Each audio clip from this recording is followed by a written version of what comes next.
Excellence, Monsieur Nana Akufo. Vous jouez milieu défensif gauche dans cette formation africaine. Malgré cette victoire écrasante, vous n'êtes pas satisfait du comportement des autorités du match. Qu'en est-il exactement? Nous ne pouvons plus continuer à élaborer des stratégies politiques pour nous-mêmes, nos pays, nos régions et notre continent qui sont basés sur un hypothétique sport des Occidentaux, de la France ou de l'Union européenne.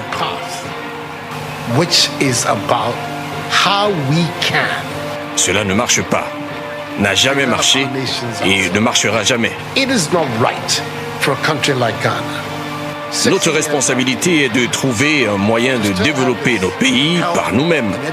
Il n'est pas normal que les financements des budgets de la santé et de l'éducation du Ghana, 60 ans après son indépendance, dépendent de la générosité et de la charité du contribuable européen.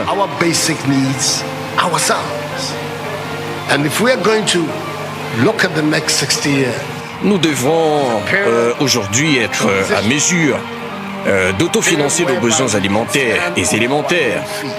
Si nous concevons les 60 prochaines années comme une période de transition dans laquelle nous nous assumerons pleinement, notre destin ne peut plus être soumis à la volonté du contribuable français. Leurs dons et leurs œuvres caritatives sont toujours les bienvenus. Excellence, j'ai une série de questions à vous poser concernant la jeunesse africaine et problèmes d'immigration. Excellence, que représente pour vous la jeunesse africaine? Je précise bien que vous êtes attaquant dans cette formation d'Espoir d'Afrique. Cependant, ce continent africain, après tout ce qui s'y est passé, regorge encore d'au moins 30% de la réserve mondiale des minéraux précieux. C'est un continent qui a d'énormes surfaces fertiles et cultivables, avec la plus jeune population au monde. Une population jeune, remplie d'énergie, de dynamisme et de créativité, comme nous l'avons vu lorsqu'elle traversait le désert, ou s'embarquaient sur des bateaux de fortune pour traverser la Méditerranée.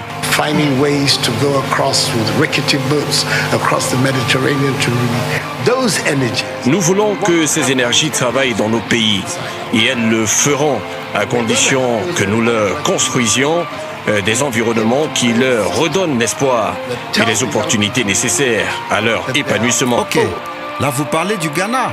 Que pensez-vous du continent africain et de sa jeunesse? Ceux parmi vous qui connaissent l'histoire de l'Europe du 19e siècle savent que la plus grande vague migratoire de cette époque provenait de l'Italie et de l'Irlande. Des vagues successives d'Irlandais et d'Italiens quittaient leur continent à la recherche du rêve américain pour fuir la pauvreté de leurs pays respectifs. Aujourd'hui, on n'entend plus cela. Les jeunes Italiens restent dans leur pays, idem pour les jeunes Irlandais. We want young Africans to stay in Africa. And how are they? Nous voulons la même chose pour les jeunes Africains, qu'ils restent en Afrique. Pour ce faire, nous devons d'abandonner cette mentalité de dépendance, cette mentalité qui nous pousse à toujours nous demander ce que la France peut faire pour nous. La France n'agit que dans son propre intérêt. Si cet intérêt, quelquefois, peut coïncider avec la nôtre, tant mieux.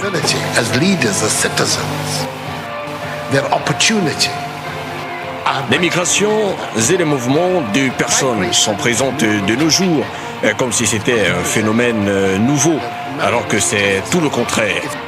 Et la crise migratoire? Mais notre principale responsabilité, en tant que leader et citoyen africain, est de nous préoccuper de ce que nous devons faire pour développer nos pays par nos propres moyens, de se doter d'institutions qui fonctionnent et nous permettent d'avoir des gouvernements opérationnels et responsables qui s'assurent que les fonds mis à la disposition de nos leaders sont utiles pour le bien-être du peuple et non aux fins personnelles des dirigeants. De mettre en place des systèmes qui encouragent la responsabilité, la diversité et permettre aux citoyens de pouvoir s'exprimer librement et de participer à l'amélioration du bien-être social. Ma dernière question, Excellence, Monsieur Nana Akufo.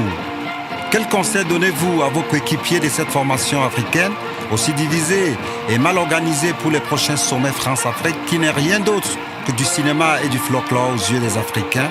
que les leaders africains devraient désormais évoquer les vrais problèmes qui appauvrissent l'Afrique, qui est le néocolonialisme et non la corruption, et ne plus se mêler des problèmes africains car le linge sale se lave en famille.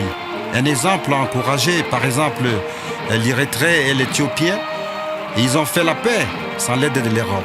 Nous devons plutôt nous préoccuper de ce que nous devrons faire en ce 21e siècle pour dissocier l'Afrique de l'image de mendiant du monde qui lui est associée. Compte tenu des ressources qu'elle a, ce sont plutôt les pays d'Afrique qui devraient faire des dons aux autres pays. Nous avons beaucoup de richesses sur ce continent, et même dans ce pays, le Ghana. Mais nous devons adopter une nouvelle mentalité qui dit que nous pouvons y arriver. Si d'autres ont pu y arriver, pourquoi pas nous? Une fois que nous aurons adopté cette mentalité, nous nous émanciperons naturellement. Nous nous demandons souvent comment la Corée, la Malaisie et le Singapour, qui ont eu leur indépendance dans la même période que nous, comment est-ce qu'au temps des indépendances, le revenu par habitant ghanéen était supérieur à celui des pays cités. Aujourd'hui, ces pays sont plus avancés que nous. Comment ces pays ont pu faire une telle transition en 60 ans? Voici des sujets qui doivent nous préoccuper en tant qu'Africains. Je dis ces propos avec tout le respect que je dois au président français et au peuple de France, pour qui j'ai la plus grande admiration. Je suis d'ailleurs un grand francophile, mais je parle ici pour les Africains, de ce que nous devons faire pour rendre nos pays opérationnels et créer les opportunités nécessaires afin que notre jeunesse abandonne cette aventure périlleuse vers l'Europe. Nos jeunes n'y vont pas juste parce qu'ils ont envie d'y aller, mais plutôt parce qu'ils y croient